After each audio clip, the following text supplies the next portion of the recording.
شابي العزيز.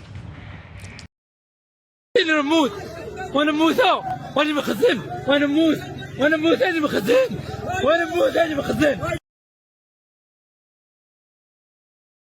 عزيزي، الفقر مانع من الارتقاء ببشرية الإنسان. الفقر في المجتمعات التي تبقي على جموع واسعة من الفقراء معناها الإبقاء على مفهوم الرعية، مفهوم الرعية الأمية المنشغلة بماذا؟ المنشغلة بكيلو تلفت على الدوام، المنشغلة بكيلو تخزو على الدوام. الفقر هو هذا. أما أن تقول لي بعد جريات في 400 متر استطاعت نوى المتوكل أن يغدق عليها القصر، هذا لا معنى له ولا قياس عليه ولا اعتبار له. أما أن تقول لي إن سعيد عويطة دار الفلوس ولا قرج، لا اعتبار لهذا الكلام. شحال من قرج توصل، شحال من سعيد عويطة توصل. الفقر بنية، الفقر طبقة، الفقر سلوك، الفقر ثقافة، الفقر تصور، الفقر انشغال بضمان الحد الأساس للعيش. الفقير تنعدم صحته، الفقير تنعدم درجة تطوير ممكناته. خلينا فال فيلم الهند، واحد راه كان تلقاه عزيزيو في الدروج ولا هو باها، واخا شحال من واحد ما ولاش هو باها. راه هذا هو الخطاب الرسمي المكرس للتفاوت الطبقي، هو هذا الخطاب الرسمي. معناه ارى ندير لكم سوبر ستار، يجوني الحازقين والحازقات المغرب يغنيو، عاد يوصل فيهم واحد عاد نعطيو الفيلا وعن جوليه. ارى المقرئين الحازقين يديروا المباريات، يرجع 1000 مقرئ حازق يواجه الحزقه. ارى لي اللي نجح فيهم دير ليه كالسيطه، خلي الملك يستقبلو، اهلا وسهلا انت هو باها. شتي القلب كي داير. وسقط عزيزي وسقط فال في هذا المنطق، منطق أن أخفي الغابة وراء شجرة، منطق أن أخفي الغابة وراء شجرة، عوض أن يدين عزيزي الفقر، وعوض أن يجعل الفقر مدان ينبغي الثورة عليه، ينبغي مشابهته، ينبغي إقصاؤه، ينبغي تهميشه، ينبغي مقاومته ولو بالدم. يقول لك لا لا، الفقير جميل، الفقير قد يعانق شجرة، الفقير قد يعاني تحت ضوء الشارع فينتج عظمة. يا ولينا في القط السامين والقط الهازيل تاع حمد بوكماخا عزيزو، ولينا في القط السامين والقط الهازيل اللي قروها لنا وربونا على ثقافة الفقر فيها، وهو الرضا بالواقع.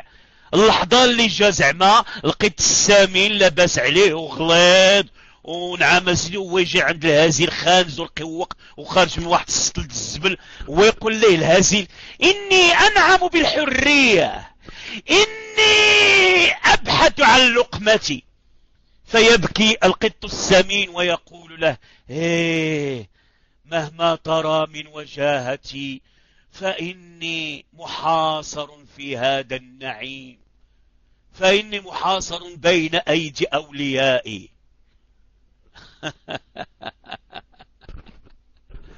الفقر مدان، وثقافة الفقر طعن في كرامة الإنسان. ثقافة الفقر معناها التكيف مع ربيعة الوقيت نعيش فيها. ثقافة الفقر معناها نشري صابونة الطوس ونقسمها على 4 الجوايه وتولي كي الزيتونة تنغسل بها ايديا. ثقافة الفقر معناها أن يحدث لي النظام جرحا في جسدي لا يجعلني أرتقي بآدميتي. ثقافة الفقر ينطبق عليها قول الحجاج بن يوسف سأحدث لك جرحا في جنبك يشغلك عن العالمين. ثقافة الفقر، الفقر المدقع خيانة للآدمية. الفقر المدقع إدانة للأنظمة الاستبدادية. الفقر المدقع لا يمكن تبريره بنوع من الخطابات الهندية. تبينا فالت يقول لي تبينا واحد فقير والله العظيم عرفتي شنو جدار، واحد فقط تصور صوب واحد اللعيبه واحد البريق تيمشي على رجليه، اي دوكا ولا تيعوم في المال، اي عرفتي اش ولا داير، اي عرفتي القصوره اللي داير وقصير اي العظمه. تنعرفوا واحد السيد، عرفتي واحد السيد الله العظيم كان وباه عايشين في واحد القادوس، كنت تشوفوا اليوم. وهذا نوع من الخطابات التبريرية التكريسية المغلوطة العفيونية، لا تختلف عن خطابات الفقيه صبر حتى اللهيه، لا تختلف عنها. هذه خطابات تكريسية، خطابات لا تجعلنا نجمع إجماعا كليا أن الفقر مرفوض، أن الفقر قهر، أن الفقر ذلة، أن الفقر دوس على كرامة الإنسان.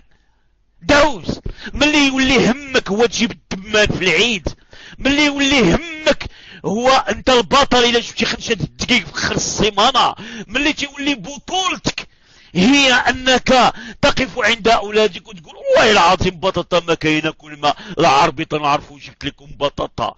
هذا الخطابات يجب إدانتها، يجب مقاومتها، يجب رفضها. هذه تنبئ عن قصور في الوعي السياسي، وتنبئ من جهة، وأنا أحسست في أخي عزيزي نوع من الحرقة على طبقتي. لا مني أنا يلا فقير، يلا أنا فقير لكن لدينا أشياء جميلة. من قال لك ليس لدينا أشياء جميلة؟ لكنها أشياء مجهودة. الفقير قبل كل شيء إنسان، لكن إنسان شوهت آدميته. الفقير مستعد أن يكذب من أجل لقمة عيش، مستعد أن يخون من أجل لقمة عيش، مستعد أن يتنازل عن كرامته من أجل لقمة عيش، مستعد أن يدلي بصوته التراكتور لرفيق الملك مقابل 20,000 فرنك عزيزي. فهمنا؟ الفقير مستعد يبيع كرامته ويبيع قصور وعي السياسي للهمة ويكرس النظام الاستبدادي. هاي عجبت لمن لا يجد قوت يومه كيف لا يخرج على الناس بسيفه. هاي على الحسقة، هاي لا تبقي شيء للحسقة، ثقافة خاصة بها، لا ليست محسوبة لا على إلحاد ولا على إيمان لا على إسلام ولا على مسيحية، محسوبة على واقع يقول أنا حازق نقلب على قلبي. الفقر المنسي، أعوذ بالله من فقر منسي ومن غنى مطغي كما ورد. وتقول لي دركا دغيا طلعتوا لنا لا نفهم كيف هذا السياق يقول الفقير ما عنده ما يمد، الحاسق ما عنده ما يمد. الحاسق حياته عبارة عن فوتوكوبي، يمشي للفوتوكوبي ويضرب حياته في 83 صفحة ويموت. الفقير لا نوعية في حياته، كل عام يأتي يقاوم من أجل الدمان، كل شهر يأتي يقاوم من أجل البصلة ومطيشة، كل يوم يأتي يغيب عن صاحب الحانوت. الحازق تهرب من مول الحانوت، تهرب منه، تبدل الطريق. وبعد ذلك تقول لي انظر، قال لك بيل جيتس مثلا. الفقر يولد الفقر، وإذا رأيتم فقيرا قد ارتقى فلأجل وضع استثنائي وليس طبيعة. ولو ذهبت إلى الكريانات وإلى الأحياء الفقيرة في المغرب ستجد أن هؤلاء الأجيال سليلة لأجيال فقر مدقع. الأمر بهذا المعنى يمكن أن نتفاهم، بهذا المعنى يمكن أن نتحدث، بهذا المعنى يمكن أن نقول ثقافة الفقر على المستوى السياسي خوف، خوف. ثقافة الفقر على المستوى الاجتماعي كذب وتملق ونفاق. ثقافة الفقر على المستوى الصحي سوء تغذية وضعف جسدي.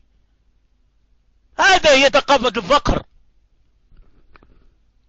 انشغال يكاد يكون لحظويا بالبطن، الخوف من الجوع، هذا هو الفقر. الفقر وضعية جسدية ونفسية وطبقية واجتماعية تولد مناخات للتكيف والتعامل، تسمى ثقافة الفقر. ثقافة الفقر قلت لكم هي دارت. إلا بغينا نهضر ايديولوجيا وبالعفيون نقول لكم وإن دارت دليل على التعاون بين أفراد المجتمع. إن دارت تكشف على أن المحتاج يساعد اللا محتاج، وأنا باستطاعة أن أستغني عن 50 درهما للشهر الثامن أو العاشر. هذا هو الخطاب الأيديولوجي الخطاب العفيوني. بينما دارت ثقافة الفقر.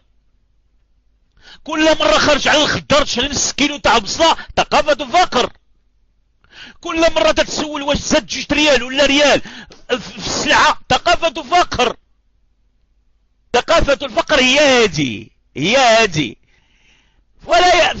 فلا يأتي أخي عزيز أو أخي فال فلا يأتي أخي عزيز أو أخي فال ويقولنا لا، هناك واحد الجمالية جميلة في الفقراء، جميلة في الفقراء. تصور ديك اللحظة اللي تدخل مع خوتك وصبرتي ديك خانسة ونعسف وقلت لقات الحلفة وتضحكوا شي ديك الضحكة ما لقاهاش داك اللي عنده بيته مستقل وتياكل الكوفيتين والعسل، ما لقاهاش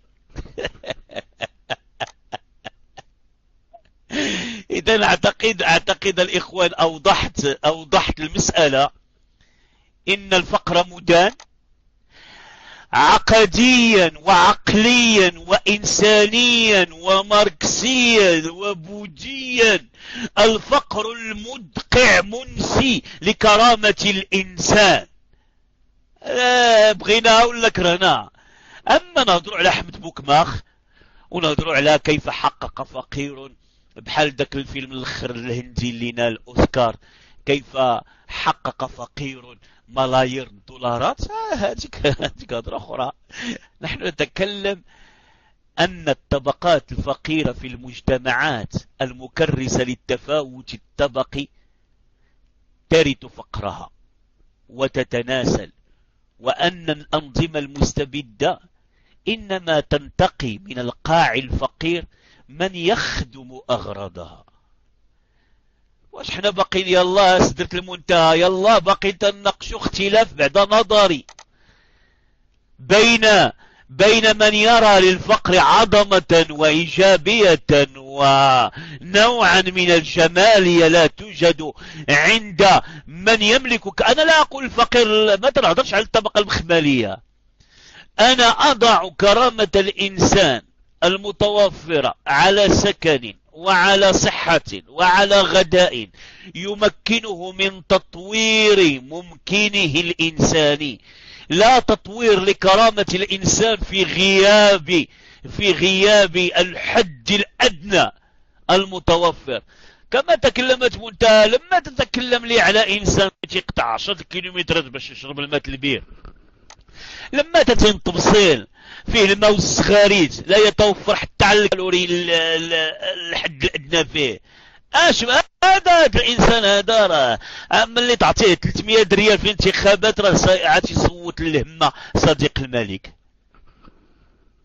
فلا باقي تعاودوا تطلعوا لي وتقولوا لي عاوتاني لا، إن الفقر في أحيانا الفقر حتى لما يتم ارتقاء فقير فهذه حالة استثنائية. الفقير لما يرتقي طبقيا لا يجر طبقته بل يتنكر لها. الفقير يتنكر لطبقته، الفقير لا يجر طبقته بل ينتحر طبقيا. ممكن جدا أن يتعاطف غني مع طبقة فقيرة، وهذا رأيناه في سيرة المفكرين والمنظرين، ولكن ليس واردا أن الفقير يجر الفقراء. الله يرحمه، لا واحد الصديق ديالي قال لي أودي كنت أودي في موازان، ملي خدمت قلت أودي راه ولات عندي بلوس دو، ملي تزوجت ولات عندي موان 7. لا المسألة هي هذه، المسألة هي هذه. خطابي واضح، لا مهادنة ولا تبرير ولا معاضدة لظاهرة الفقر المدقع المخل بكرامة الآدمي. فلا ننبغي للدفاع عن الظواهر المرضية المدقعة. تقول لي واحد، تقول لي راه حتى في نيويورك، وراه حتى في مانشستر، وراه الحازقين كاينين حتى في ستوكهولم. انا هضر معايا في المغرب، وعيش معايا اشكالية المغرب، وعيش معايا الاسباب المؤدية الى الفقر المدقع داخل المغرب، ومن المستفيد من ديمومة هذا الفقر المدقع. هاكو هضر معايا. إذن الله يرضى عليكم، لا تبرير للفقر، ولا باقي تهضروا لي عزيزيو بالقط السمين والقط الهزيل. فالقط السمين والهزيل راه في بوكماخ.